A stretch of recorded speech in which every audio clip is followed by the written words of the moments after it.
So let's say you're prepping for the LSAT, or for that matter, the GMAT, the GRE, or any standardized test. And in your practice, you're taking a bunch of practice tests. That's great. That's what you should be doing. But it's not enough to take the practice test. You also have to review each test in order to really get the most out of that study. So the question is, how do you review each practice test before moving on to the next one? The goal is very simple. The goal should always be to get to the point that if you took that last test again, you're confident that you could get a perfect score and that you could do it in your sleep. The whole test makes perfect sense. That doesn't mean you actually have to take the test again, although it can be a nice confidence-building exercise to do so, to actually take the test again and make sure that you're getting a perfect score.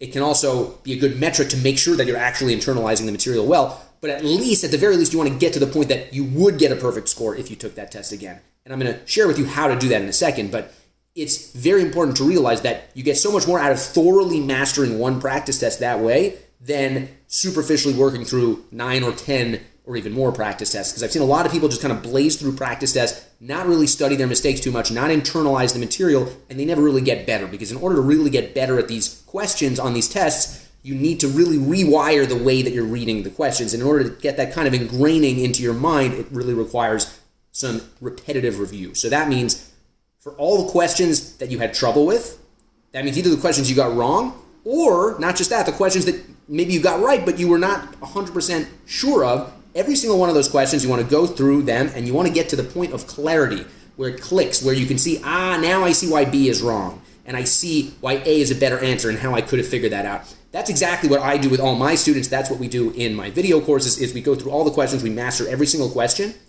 and we get you to the point that they all make perfect sense. But it's not enough to look at the questions once. In order to really rewire your brain, you need to look at that same question again the next day and get to the point of clarity again on that question where it makes perfect sense. And maybe the next day it takes a little less time to get there.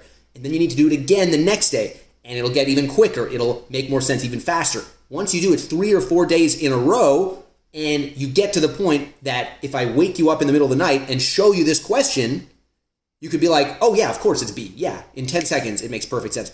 Do that for every single question you get wrong before moving on to the next practice test, and your score will move up really quickly. For more helpful tips just like this, and for a comprehensive 120-hour video course and regimen that'll teach you how to get a perfect score on the LSAT, head over to MasterLSAT.com.